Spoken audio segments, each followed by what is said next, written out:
দেখো বন্ধুরা, আজ আমরা একটা রেসিপি নিয়ে চলে এসেছি এঁচোড় চিংড়ি। প্রথমে এঁচোড়গুলোকে ধুয়ে নিলাম ভালো করে জলে।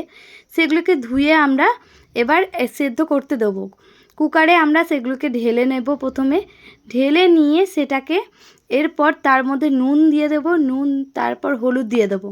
হলুদ দিয়ে তার মধ্যে আমরা জল ঢেলে নেব। জল ঢেলে তার কেটে রাখা আলুগুলোকে তার মধ্যে দিয়ে দেবো। দিয়ে এটাকে সেদ্ধ করতে দিয়ে দেবো। অন্য একটি কড়াতে চিংড়ি মাছ ভেজে নেবো। ভেজে দেখো কেটে রেখেছি পেঁয়াজ কুচি, টমেটো কুচি আর আদা লঙ্কা বাটা। তারপর চিংড়ি মাছগুলো ভাজা হয়ে গেছে, কড়াতে তেল দিয়ে দিলাম, পেঁয়াজ কুচি দিয়ে দিলাম। তারপর পেঁয়াজ কুচি দিয়ে আদা আর লঙ্কা বাটাটা দিয়ে দেবো, হলুদ জিরে গুঁড়ো দিয়ে দেবো। তারপর নেড়ে চেড়ে দেখো মশলাটা একটু কষা কষা হয়ে গেলে, তেল ছেড়ে এলে তার মধ্যে টমেটো কুচিগুলো অ্যাড করে দেবো। এর মধ্যে দেখো একটু তেল ছেড়ে এসছে, এরপরে টমেটো কুচিগুলো আমরা অ্যাড করে দেবো।